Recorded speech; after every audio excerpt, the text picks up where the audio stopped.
الحمدللہ والصلاة والسلام علی رسول اللہ وعلی آلہ وصحبہ وموالا۔ محترم بھائیوں، دینی بہنوں اور پیارے بچوں اور بچیوں، السلام علیکم ورحمۃ اللہ وبرکاتہ۔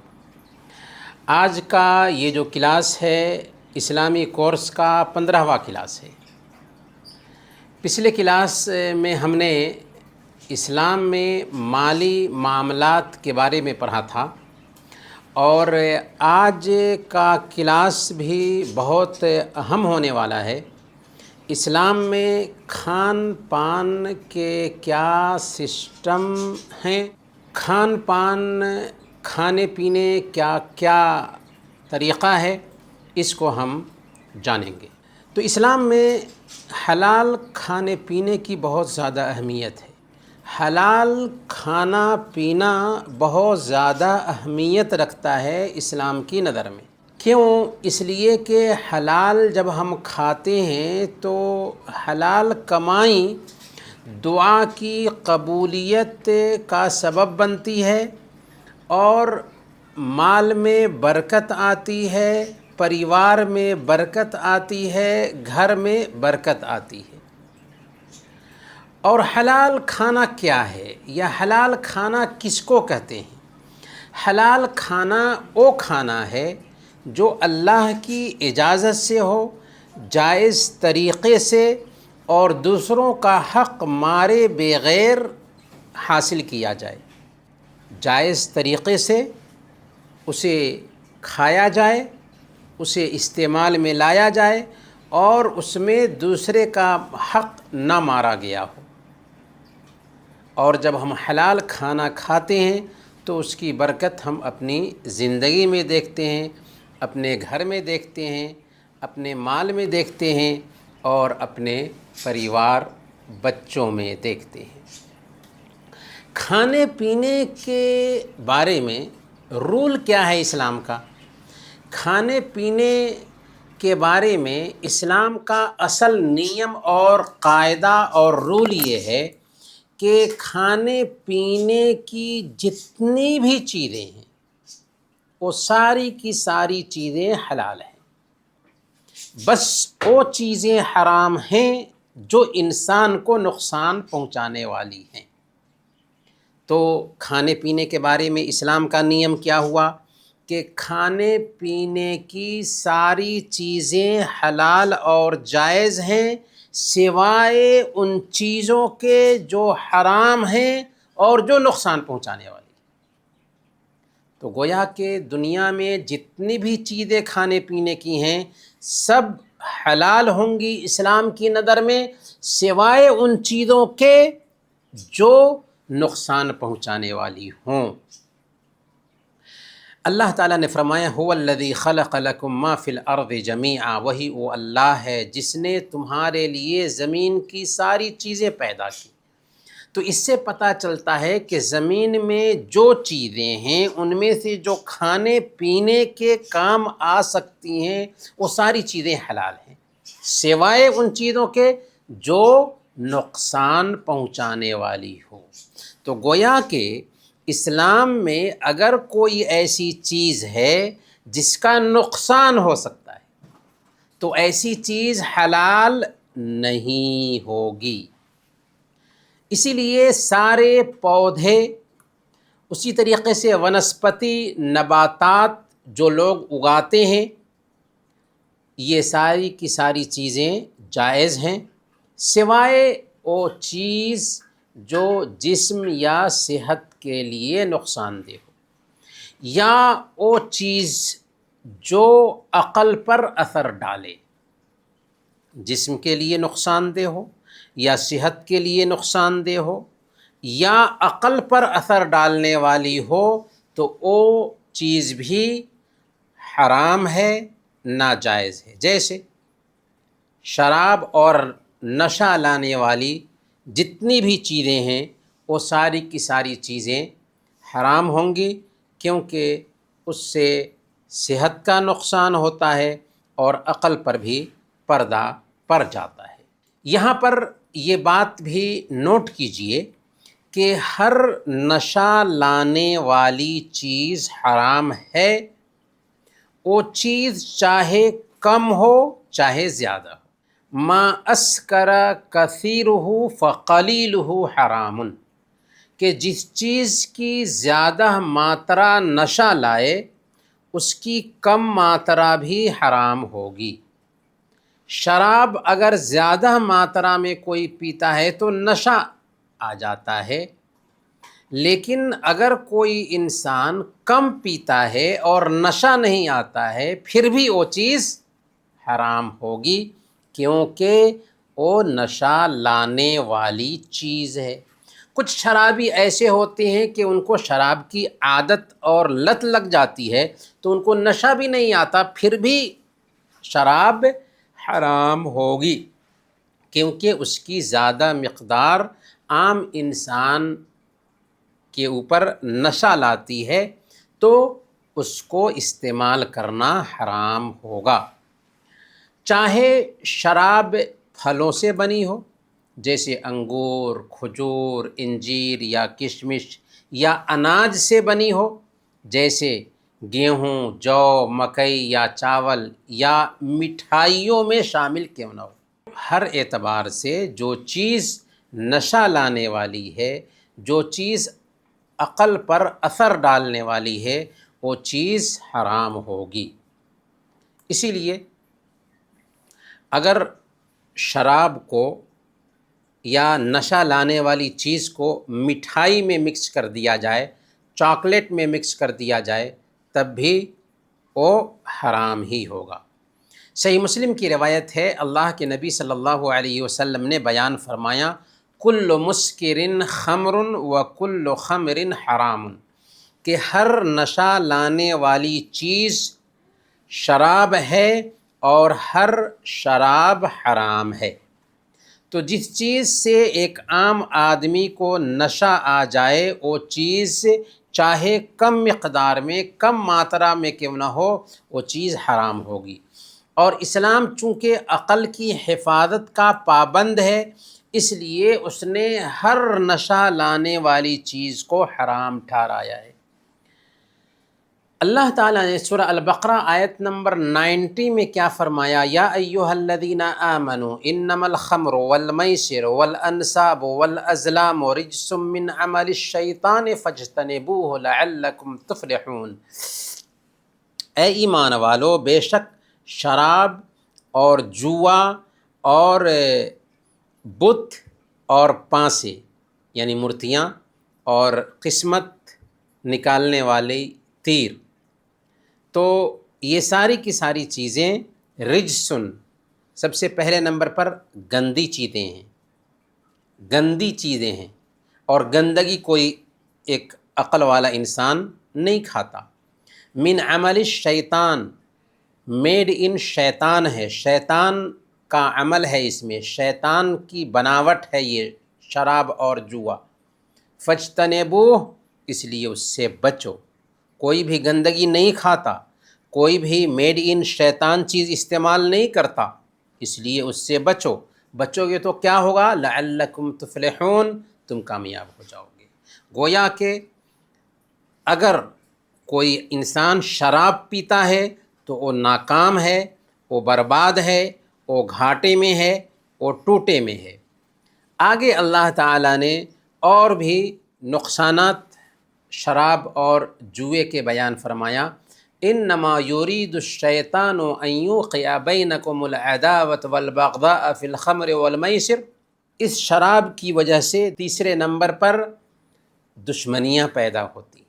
شرابی کو کوئی انسان اچھا انسان نہیں سمجھتا، اس کو سب انسان برا سمجھتا ہے، اور شراب پینے کی وجہ سے دشمنیاں پیدا ہوتی ہیں، اور شراب پینے کی وجہ سے ایک انسان نماز سے غافل ہو جاتا ہے، اور شراب پینے کی وجہ سے ایک انسان ذکر سے غافل ہو جاتا ہے۔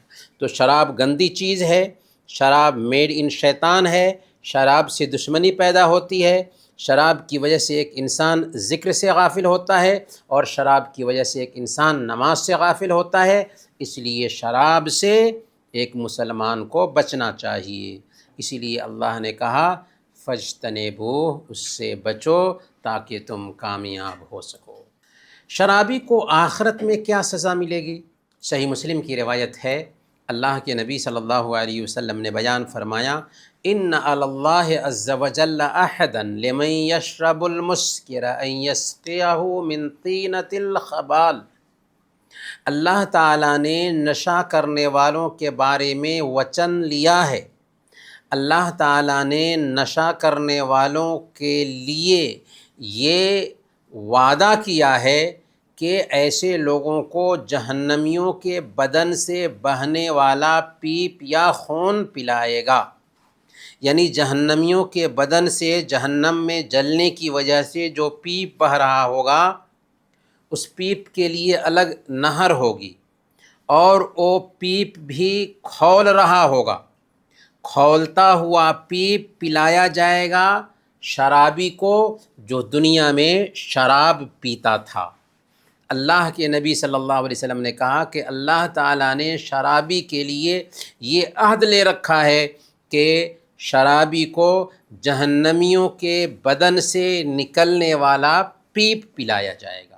اسی طریقے سے سنن ترمذی کی روایت ہے، حضرت انس بن مالک رضی اللہ تعالیٰ عنہ بیان فرماتے ہیں کہ اللہ کے نبی صلی اللہ علیہ وسلم نے 10 قسم کے لوگوں پر شراب کی وجہ سے لعنت فرمائی، یعنی شراب میں 10 قسم کے لوگ جو الجھے ہوں ان سب پر رحمت للعالمین نے لعنت بھیجا ہے۔ وہ کون کون لوگ ہیں؟ شراب بنانے والے پر، اس کے بنوانے والے پر، اس کے پینے والے پر، اسے اٹھانے والے پر، اس کے پلانے والے پر، اسے بیچنے والے پر، اس کی قیمت کھانے والے پر، اسے خریدنے والے پر، جس کے پاس لے جائی جائے اس پر، اور جس کے لیے خریدی جائے اس پر۔ ایک بچہ اگر اپنے باپ کے لیے شراب خرید کر لا رہا ہے، وہ بچہ بھی گناہ گار ہے، اس بچے پر بھی لعنت ہے۔ ہاں، اگر اس بچے کے اندر شعور نہیں ہے تو ظاہر سی بات ہے کہ شعور سے پہلے تو اس کی پکڑ نہیں ہوگی، لیکن اگر شعور ہے کہ یہ چیز حرام ہے اور اپنے باپ کو خرید کر کے لا کر دے رہا ہے تو اس بچے پر بھی اللہ کی لعنت ہے۔ اللہ کے نبی صلی اللہ علیہ وسلم رحمت للعالمین ہونے کے باوجود شرابی پر لعنت بھیجتے ہیں۔ صحت کے لیے بھی شراب بہت نقصان دہ ہے۔ شراب پینا اصل میں کیا ہے؟ شراب پینا اصل میں پیسے دے کر خطرناک بیماریاں خریدنا ہے، یا خود کو موت کے منہ میں ڈالنا ہے۔ اور جس انسان کے پاس دماغ ہوگا وہ انسان ایسا نہیں کر سکتا کہ محنت کی کمائی جو انسان اپنی محنت سے کما رہا ہے پیسے دے کر کے بیماری خرید۔ کوئی انسان کینسر خریدے گا؟ نہیں خریدے گا۔ ہاں، جو پاگل ہوگا وہ ضرور کینسر خریدے گا۔ تو شراب کی وجہ سے صرف کینسر نہیں، ہزاروں بیماریاں پیدا ہوتی ہیں جسم میں۔ جب ایک انسان ان بیماریوں سے جوجھ رہا ہوتا ہے تب پچھتاتا ہے، لیکن پھر کاہے کو پچھتاوا جب چڑیا چگ گئی کھیت۔ تو شراب پینا یہ خطرناک بیماریوں کو دعوت دینا ہے، پیسے دے کر خطرناک بیماریاں خریدنا ہے، یا خود کو موت کے منہ میں ڈالنا ہے، اور عقل مند انسان ایسا نہیں کرتا۔ اسی لیے اللہ تعالیٰ نے سورہ النساء آیت نمبر 29 میں بیان فرمایا، وَلَا تَقْتُلُوا أَنفُسَكُمْ ان اللہ کان بکم رحیما، تم اپنے آپ کو قتل مت کرو، بے شک اللہ تم پر رحم کرنے والا ہے۔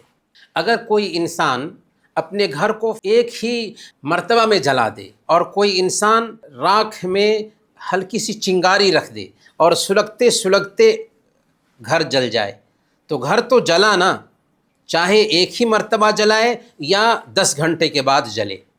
تو ویسے ہی ایک شرابی جو ہے نا، پیسے دے کر کے بیماریاں خریدتا ہے اور اپنے آپ کو تباہ کرتا ہے، اپنے آپ کو ہلاک اور برباد کرتا ہے۔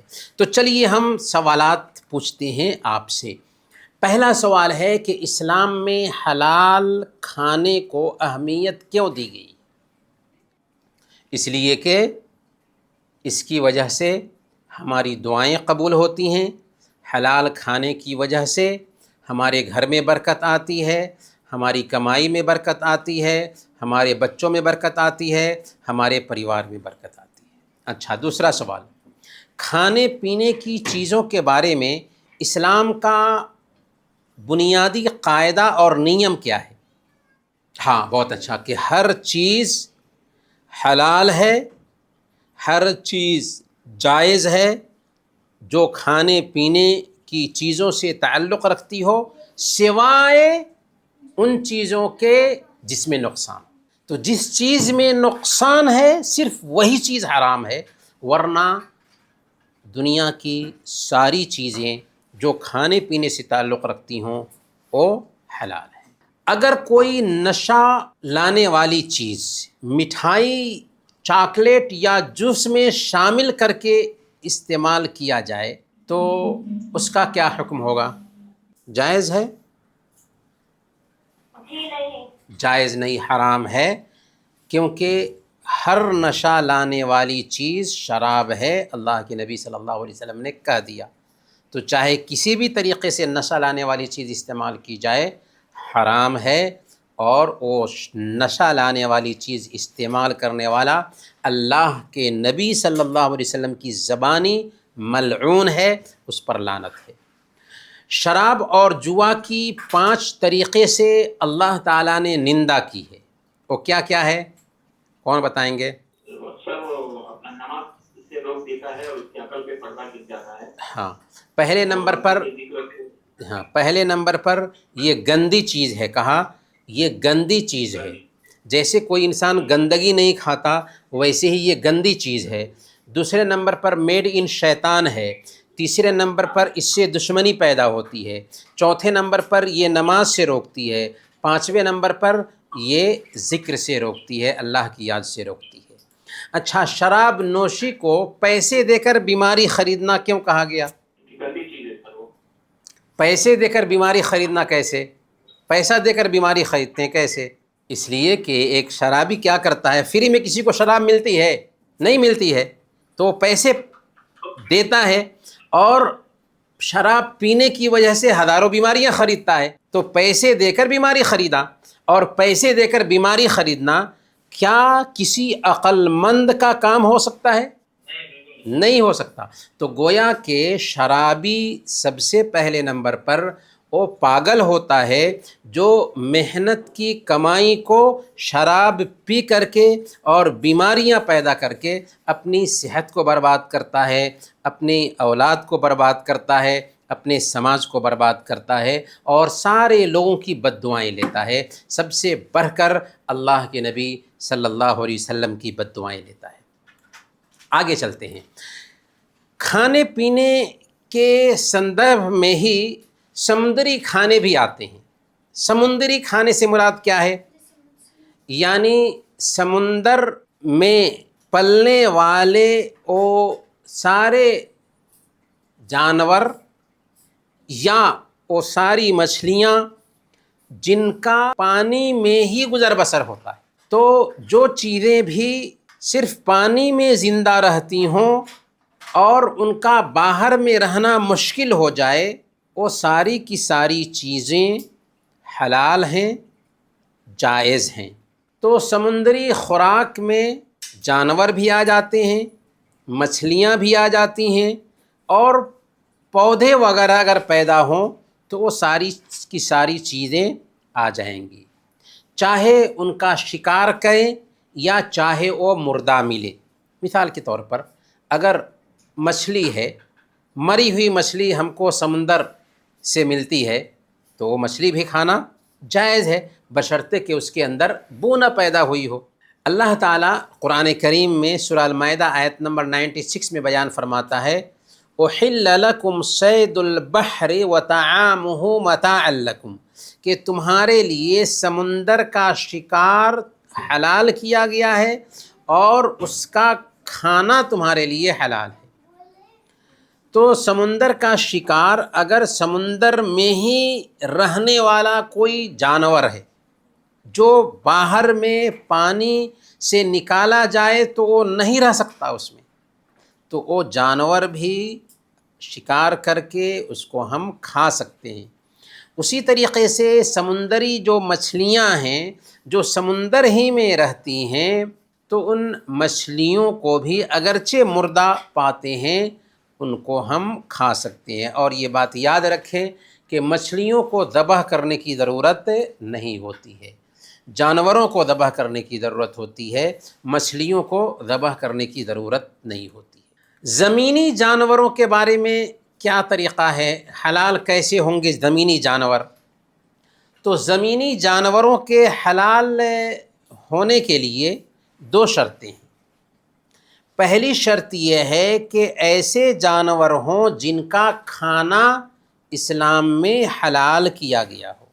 زمینی جانور ایسے جانور ہوں جن کو کھانا اسلام نے حلال کیا ہو، کیونکہ سارے جانوروں کا گوشت حلال نہیں ہے، اور ہم جانیں گے کہ کون کون سے ایسے جانور ہیں جن کا کھانا حرام کیا گیا ہے۔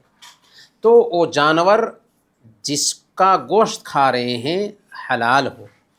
دوسری شرط یہ ہے کہ انہیں شرعی طریقے سے، اسلامی طریقے سے ذبح کیا گیا ہو یا اس کا شکار کیا گیا ہو۔ ذبح کن جانوروں کو کریں گے اور شکار کن جانوروں کا ہوگا؟ جو جانور ہمارے قبضے میں ہوتے ہیں نا، ان جانوروں کو ذبح کرنا ضروری ہوتا ہے، اور جو جانور ہمارے قبضے میں نہیں ہوتے ہیں، جیسے پرندہ ہے ہمارے انڈر میں نہیں ہے لیکن ہم اگر مارتے ہیں اس کو اور وہ مر جاتا ہے، بسم اللہ کر کے مارے تھے اور مر گیا، یا گرا اور ہم نے اس کو ذبح کر لیا تو یہ شکار کیا ہم نے، تو وہ بھی جائز ہوگا۔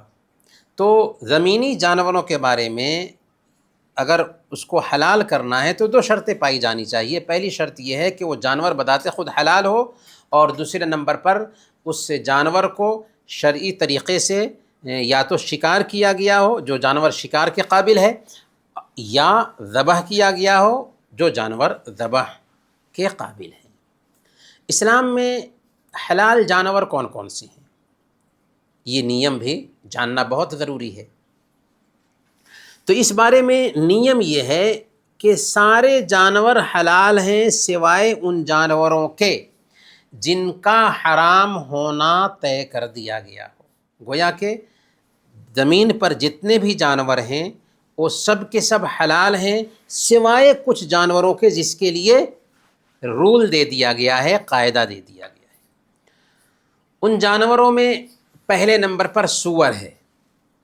اللہ تعالیٰ نے سورہ المائدہ آیت نمبر 3 میں بیان فرمایا، حرمت علیکم المیتۃ والدم ولحم الخنزیر، کہ تمہارے اوپر مردار حلال ہے، کوئی بھی جانور رہے مر جائے تو وہ حرام ہے۔ اسی طریقے سے خون حرام کیا گیا ہے، خون نہیں پی سکتے، خون پینا بھی حرام ہے مسلمانوں کے لیے۔ اسی طریقے سے سور کا گوشت بھی حرام ہے۔ تو مردار حرام ہے، جانور مر گیا ذبح نہیں کر سکے وہ حرام ہے، خون حرام ہے، اور سور کا گوشت بھی حرام ہے۔ اللہ تعالیٰ نے سورہ الانعام آیت نمبر 145 میں بیان فرمایا، او لحم خنزیر فإنہ رجس، یا سور کا گوشت کے یہ بھی گندگی ہے، یہ بھی ناپاک چیز ہے۔ تو پہلے نمبر پر سور حرام ہے۔ دوسرے نمبر پر نوکیلے دانتوں والے جانور جو چیر پھاڑ کر کھاتے ہیں۔ جو بھی جانور، قاعدہ ہے یہ قاعدہ یاد رکھیں گے تو سارا مسئلہ حل ہو جائے گا، اور آپ پہچان لیں گے کہ اسلام میں کون کون سے جانور حرام ہیں۔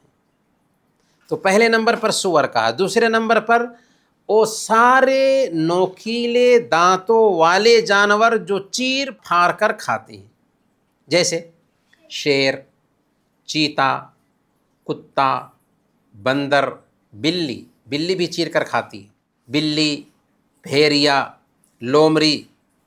تو یہ ایسے جانور ہیں جو چیر پھاڑ کر کھاتے ہیں، نوکیلے دانت رکھنے والے جانور ہیں، تو یہ سارے کے سارے جانور حرام ہوں گے۔ تو یہ دوسرا نیم ہوا۔ تیسرا نیم یہ ہے کہ چنگل سے یعنی پنجے سے شکار کرنے والے جو پرندے ہیں ان پرندوں کا گوشت بھی حرام ہوگا۔ جو پرندے بھی جانوروں کے بارے میں نوکیلے دانت رکھنے والے جانور جو چیر پھاڑ کر کے کھاتے ہیں حرام ہوں گے. اور پرندوں کے بارے میں نیم کیا ہوا؟ پنجے سے شکار کرنے والے، جو پرندے پنجہ سے شکار کرتے ہیں، چنگل رکھتے ہیں اور پنجہ سے شکار کرتے ہیں، وہ سارے پرندے بھی حرام ہوں گے، جیسے باز، چیل، کوا، گدھ اور الو وغیرہ. تو جو پرندے بھی پنجے سے شکار کرنے والے ہوں وہ حرام، جو جانور نوکیلے دانتوں والے ہوں اور چیر پھاڑ کرتے ہوں وہ حرام. دلیل صحیح مسلم کی روایت ہے کہ نہا رسول اللہ صلی اللہ علیہ وسلم عن کل ذی ناب من السباع وعن کل ذی مخلب من الطیر. اللہ کے رسول صلی اللہ علیہ وسلم نے ہر کچلی والے یعنی نوکدار دانت والے درندے اور پنجہ والے پرندے کو کھانے سے منع کیا. تو پنجہ والے پرندے کو کھانے سے منع کیا اور نوکیلے دانت رکھنے والے درندے سے منع کیا. تو جتنے بھی درندے ہیں چیر پھاڑ کرنے والے جانور، ان کا گوشت حرام ہوگا. کیوں؟ اس لیے کہ اس میں نقصان ہے. اور جتنے بھی پرندوں میں سے پنجے سے شکار کرتے ہیں وہ سارے پرندے بھی حرام ہو جائیں گے. چوتھے نمبر پر پتنگے اور کیڑے مکوڑے، جتنے بھی چھوٹے چھوٹے پتنگے اور کیڑے مکوڑے ہیں وہ سارے کے سارے اسلام میں حرام ہوں گے، ناجائز ہوں گے، کیونکہ انسانی طبیعت ان چیزوں کو کھانے سے نفرت کرتی ہے، کیونکہ یہ کیڑے مکوڑوں میں آتے ہیں. سوائے ٹڈی کے، ٹڈی کھانا جائز ہے. سنن ابن ماجہ کی روایت ہے، اللہ کے نبی صلی اللہ علیہ وسلم نے بیان فرمایا ہمارے لیے دو مردار حلال ہیں، مچھلی اور ٹڈی. تو مچھلی اور ٹڈی یہ جائز ہے. اس کے علاوہ جتنے بھی کیڑے مکوڑے ہیں وہ سب کے سب حرام اور ناجائز ہیں. پانچویں نمبر پر چھوٹے بڑے جتنے بھی سانپ ہیں، اژدہے ہیں، چوہے ہیں، یہ سب کے سب حرام ہیں. چھوٹے بڑے جتنے بھی سانپ، اژدہے، چوہے، یہ سب کے سب حرام ہیں. صحیح بخاری اور صحیح مسلم کی روایت ہے، اللہ کے نبی صلی اللہ علیہ وسلم نے بیان فرمایا خمس فواسق یقتلن فی الحل والحرم، الحی والغراب الابقع والفار والکلب العقور والحدیہ، کہ 5 ایسے جیو ہیں جنہیں حرم اور حرم سے باہر ہر جگہ پر مار دیا جائے گا. سانپ، کالا کوا، چوہیا، کاٹنے والا کتا اور چیل. تو گویا کہ سانپ حرام ہے، اس کو مارنا، گویا کہ اسے کھانا بھی حلال نہیں ہوگا.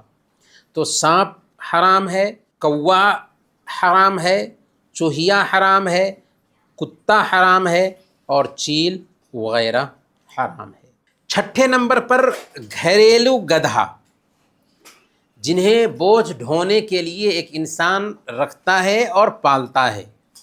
تو گھریلو گدھے کا گوشت بھی حرام ہے، گھریلو گدھا بھی ناجائز ہے. صحیح بخاری اور صحیح مسلم کی روایت ہے، حضرت ابو ثعلبہ الخشنی رضی اللہ تعالیٰ عنہ بیان فرماتے ہیں کہ حرم رسول اللہ صلی اللہ علیہ وسلم لحوم الحمر الاہلیہ، اللہ کے نبی صلی اللہ علیہ وسلم نے گھریلو گدھے کا گوشت حرام ٹھہرایا. تو گھریلو گدھا کا گوشت حرام ہے لیکن جنگلی گدھے کا گوشت حلال ہوگا. تو گھریلو گدھے کا گوشت حرام ہے. صحیح بخاری اور صحیح مسلم سے یہ بات ہم کو سمجھ میں آتی ہے.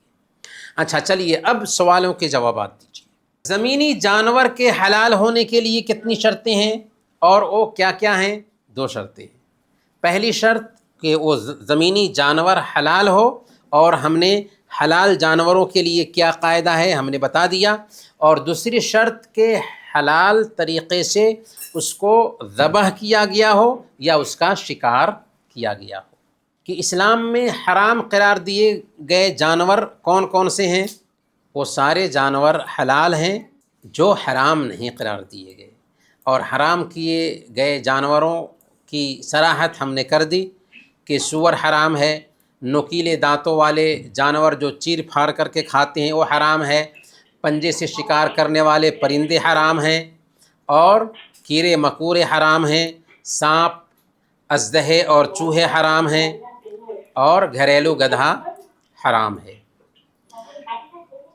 اچھا، حدیث کے مطابق نوکیلے دانت والے جانوروں اور پنجے والے درندوں کے بارے میں کیا حکم ہے؟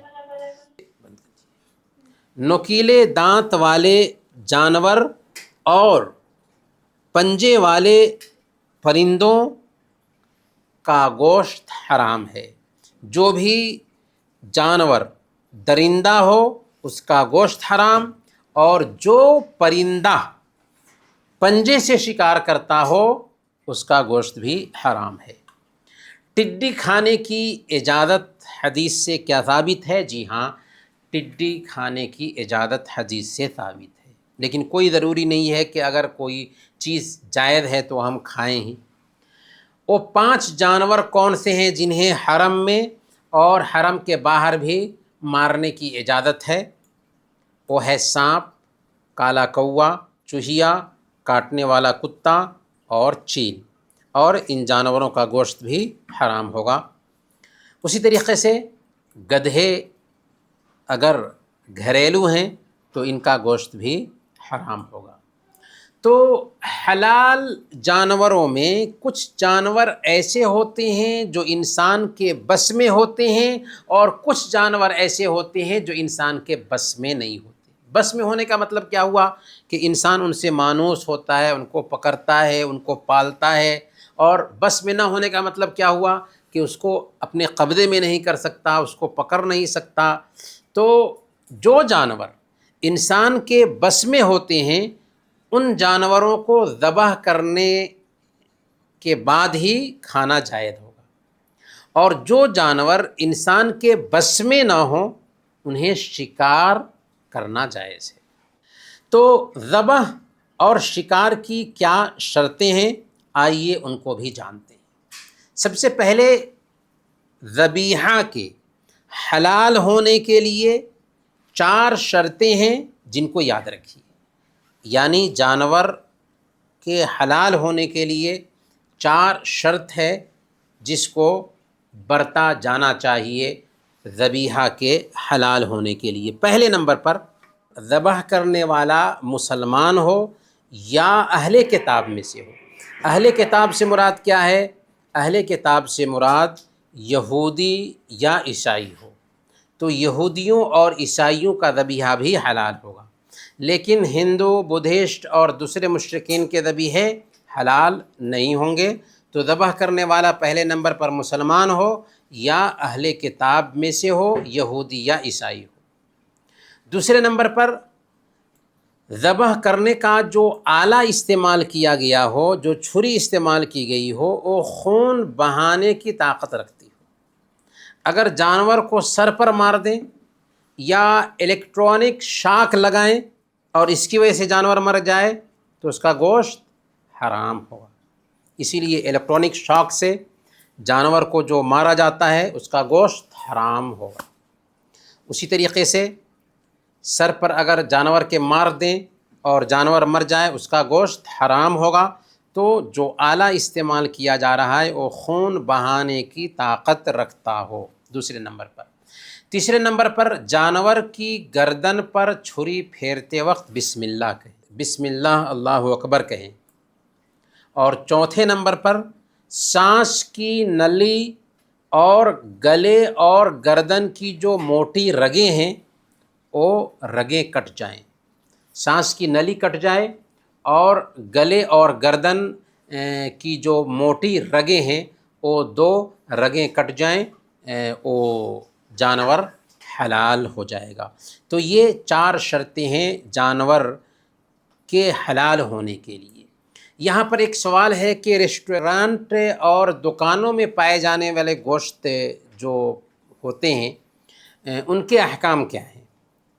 تو سب سے پہلے نمبر پر یاد رکھیے کہ غیر مسلم یا غیر اہل کتاب کے ذبیحے، جیسے کسی ہندو نے ذبح کیا، بدھسٹ نے ذبح کیا، کسی ناستک نے ذبح کیا، تو یہ ذبیحہ حرام ہے مسلمان کے لیے۔ رہی بات اس گوشت کے جسے مسلمان نے ذبح کیا ہو یا اہل کتاب کے ہاتھوں شرعی طریقے سے جانور ذبح کیا گیا ہے، تو یہ گوشت جائز اور حلال ہے، اس میں کوئی اختلاف نہیں۔ تو جس جانور کو مسلمان نے ذبح کیا ہے یا یہودی نے، عیسائی نے ذبح کیا ہے، اس گوشت کو کھانا جائز ہے۔ تیسرے نمبر پر مسلمان یا اہل کتاب کے ہاتھوں اگر شرعی طریقے سے جانور ذبح نہیں کیا گیا، جیسے بجلی کا کرنٹ لگا کر کے ذبح کیا گیا ہے، یا پانی میں ڈبو دیا گیا ہے، یا سر پہ مارا گیا اور جانور مر گیا، اگرچہ مسلمان نے ایسا کیا ہو، پھر بھی وہ گوشت جائز نہیں ہوگا۔ چوتھی شکل یہ ہے کہ اہل کتاب کا گوشت جس کے ذبح کا حال معلوم نہ ہو اور ریسٹورنٹ میں پایا جا رہا ہے، تو چونکہ اہل کتاب کا ذبیحہ کیا ہے؟ حلال ہے، اس لیے اس کو کھانا جائز ہوگا۔ اس بنیاد پر ہم نہیں چھوڑ سکتے کہ نہیں کھاتے ہم، جائز ہے۔ ہاں، بہتر یہی ہے کہ آدمی حلال کھانا تلاش کرے جس کے بارے میں پورا یقین ہو، لیکن جہاں اہل کتاب کا ہوٹل ہے تو اس کا ذبیحہ بھی ایک عام انداز کے حساب سے جائز ہی سمجھا جائے گا اور ہم بسم اللہ کر کے اس کو کھا سکتے ہیں۔ لیکن جیسا کہ ہم نے کہا کہ بہتر اور افضل یہ ہے کہ جب تک کہ ہمیں یقین نہ ہو کہ یہ حلال ذبیحہ ہے تب تک کہ ہم نہ کھائیں۔ شکار کیے گئے جانوروں کے حلال ہونے کے لیے کچھ شرطیں ہیں، یعنی شکار کرتے ہیں کسی جانور کا تو کب وہ جانور حلال ہوگا؟ پہلی شرط یہ ہے کہ شکار کرنے والا مسلمان ہو یا اہل کتاب میں سے ہو، یہودی یا عیسائی ہو۔ اگر کسی ہندو نے، سکھ نے، بدھسٹ نے یا کسی بھی غیر مسلم نے شکار کیا ہے تو اس کا شکار جائز نہیں ہوگا، پہلے نمبر پر۔ دوسرے نمبر پر ایسا جانور یا پرندہ ہو جسے بدکنے کی وجہ سے ذبح کرنا ممکن نہ ہو، یعنی اگر مرغا ہے، مرغا کو تو ذبح کرنا ہے، لیکن مرغا کو کسی نے مارا اور شکار کے طور پر مارا تھا اور مرغا مر گیا، اگرچہ بسم اللہ کیا تھا لیکن جائز نہیں ہوگا، کیونکہ مرغا کو ذبح کیا جاتا ہے، شکار نہیں کیا جاتا اس کا۔ تیسری شرط یہ ہے کہ آلہ جو ہے جو استعمال کیا جا رہا ہے دھاردار ہو، تیز ہو، یا بندوق کی گولی سے مار رہے ہیں تو بندوق کی گولی جائے اور اس سے خون نکلے۔ اگر چوٹ کی وجہ سے جانور مرا ہے تو جائز نہیں ہوگا، یعنی کسی پتھر سے مارا ہم نے جانور کو اور پتھر لگنے کی وجہ سے جانور مر گیا ہے تو وہ جائز نہیں ہوگا۔ چوتھی شرط یہ ہے کہ بندوق چلانے سے پہلے بسم اللہ کہے۔ اگر شکار کے بعد جانور ملے تو اسے ذبح کرنا ضروری ہوگا، یعنی شکار کیا اور جانور زندہ ہے، مرا نہیں ہے، تو اس کو ذبح کرنا ہوگا۔ یہ بات بھی نوٹ کیجئے کہ اگر کوئی کھانے کی بجائے منورنجن کے طور پر جانور کا شکار کرتا ہے تو یہ بھی جائز نہیں ہوگا، کھانے کے ارادہ سے ہی جانور کا شکار ہونا چاہیے۔ چلیں انہی باتوں کے ساتھ آج کا درس ہم ختم کرتے ہیں اور اگلے ہفتہ انشاءاللہ پھر ملیں گے، تب تک کے لیے اجازت دیجیے۔ وصلی اللہ علی نبینا محمد وعلی آلہ وصحبہ۔